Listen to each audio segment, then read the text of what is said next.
తెలంగాణ ప్రభుత్వం ఇంటింటికి ఇందిరమ్మ కుట్టు మిషన్ అనే పథకానికైతే ఆన్‌లైన్‌లో దరఖాస్తు చేసుకోవడానికి చివరి తేదీ సెప్టెంబర్ 15, 2026.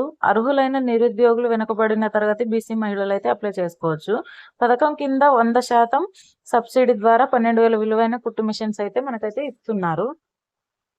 వయోపరిమితి వచ్చేసి 18 నుంచి 55 సంవత్సరాలు. ఆదాయ పరిమితి వచ్చేసి గ్రామీణ ప్రాంతాల్లో అయితే 1,50,000 నుంచి 2 లక్షల వరకు, అంటే అంతకు మించొద్దు. ఇంకా వచ్చేసి ఆన్లైన్ అప్లికేషన్స్ అయితే ఎలా చేసుకోవాలి ఫోన్లో అయితే అనేది అప్లికేషన్ అయితే చూద్దాము.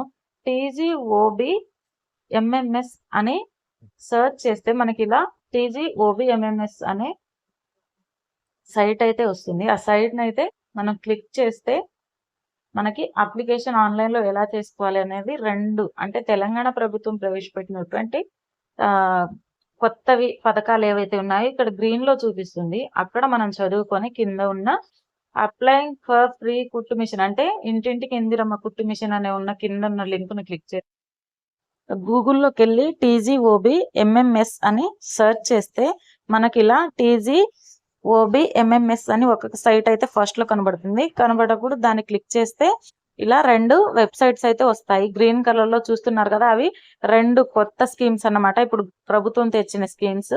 దాంట్లో అయితే మనం కింద ఉంది కదా, అప్లైయింగ్ ఫర్ ఫ్రీ అవైలింగ్ ఇంటింటికి ఇందిరమ్మ కుట్టు మిషన్ స్కీమ్ బీసీ కార్పొరేషన్ 2026-27 అని ఇచ్చాడు కదా, దాన్ని అయితే మనం క్లిక్ చేయాలి. క్లిక్ చేసినప్పుడు మనకి అప్లికేషన్ ఫామ్ అనేది ఓపెన్ అవుతుంది.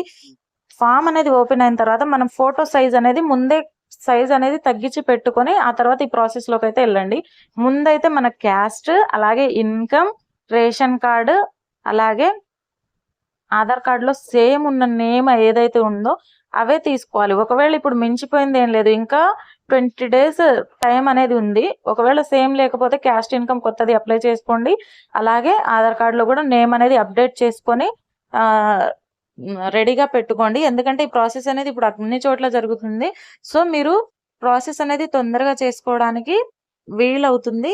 అలాగే ఇప్పుడైతే నేనైతే ముందైతే డైరెక్ట్గా అడ్రస్లోకి వచ్చేసాను. అప్లికేషన్ ఫామ్ అడ్రస్ డీటెయిల్స్ అనేది ముందైతే నేను ఇచ్చుకున్న తర్వాత మాది కాన్స్టిట్యున్సీ వచ్చేసి అశ్వరావుపేట భద్రాద్రి కొత్తగూడెం డిస్టిక్ అనమాట. మాది భద్రాద్రి కొత్తగూడెం డిస్టిక్ అని క్లిక్ చేయగానే నాకు ఏ నియోజకవర్గం, భద్రాద్రి కొత్తగూడెం కింద ఉన్న నియోజకవర్గాలు చూపించింది. అప్పుడు నేను అశ్వరావుపేట అని క్లిక్ చేశాను.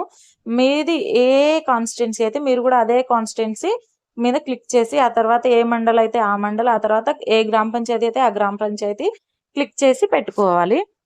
ఆ తర్వాత ఇంకా పైన అప్లికేషన్ లోకి అయితే వెళ్ళిపోదాము. మీరు మ్యారిటల్ స్టేటస్ దగ్గర మ్యారీడ్ అని పెట్టి, విడో అయితే విడో, డివర్స్డ్ అయితే డివర్స్, డిస్టరాయిడ్ అయితే డిస్టరాయిడ్. మీరు ఒకవేళ భర్తతో కలిసి ఉండే వాళ్ళైతే అక్కడైతే మ్యారీడ్ అని పెట్టి వదిలేయండి.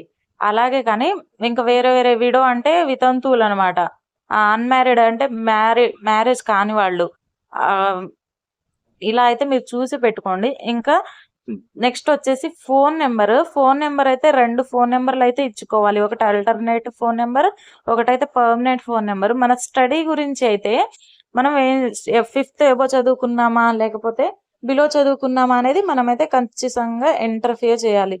ఒకవేళ ఇల్లిటరేట్, అసలు చదువుకోకపోతే ఇల్లిటరేట్ మీద అయితే క్లిక్ చేయండి. నేను 5th క్లాస్ MA బీఈడి చేశాను. సో నేను అబోవ్ 5th క్లాస్ అనేది పెట్టాను అనమాట. ఇంకా ప్రాసెస్ అంతా డేట్ ఆఫ్ బర్త్ అయితే అవసరం లేదండి దీంట్లో. కేటగిరీ ఏంటి, ఎస్టీ, మీరు ఎస్టీ అయితే ట్రైబల్సా లేకపోతే లెంబాడిస్ అనేది క్లిక్ చేసుకోవాలి. ఇంకా నేమ్ వచ్చేసి ఏంటి, ఐఎఫ్ఎస్సి కూడా ఫుడ్ సెక్యూరిటీ కార్డ్ నెంబర్ అయితే కంపల్సరీ మనం ఎంటర్ చేయాలి. ఇంకా నేమ్ అయితే సేమ్ ఉన్నదే తీసుకోవాలి.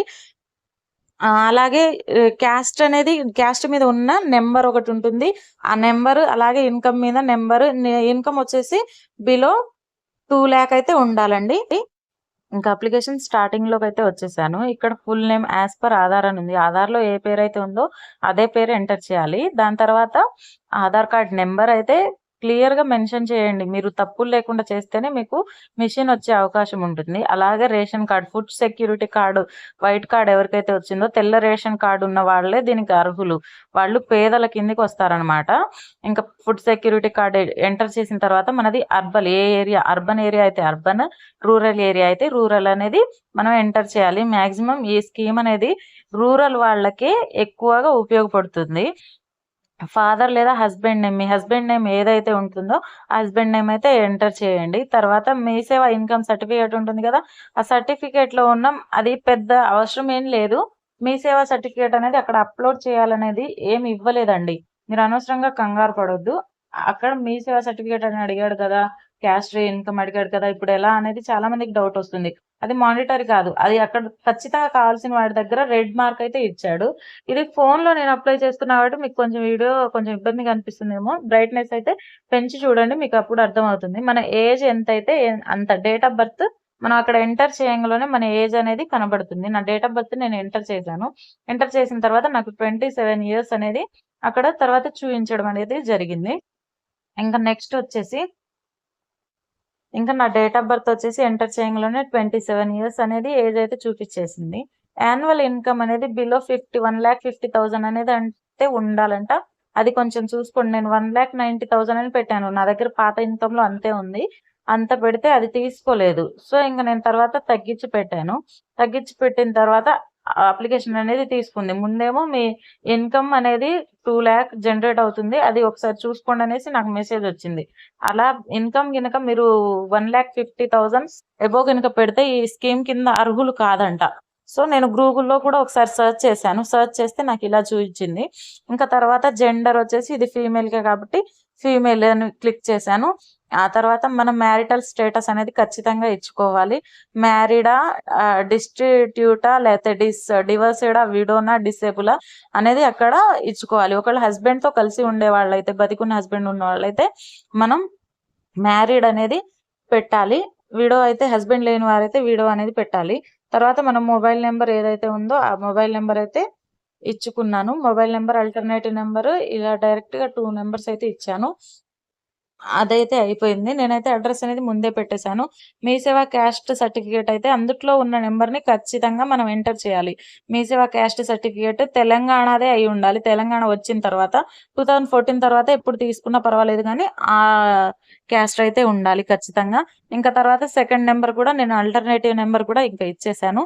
ఇచ్చేసిన తర్వాత ఇంకా నెక్స్ట్ ప్రాసెస్ వచ్చేసి మన డీటెయిల్స్ అనేది అడ్రస్, అలాగే మన ఫోటో, అలాగే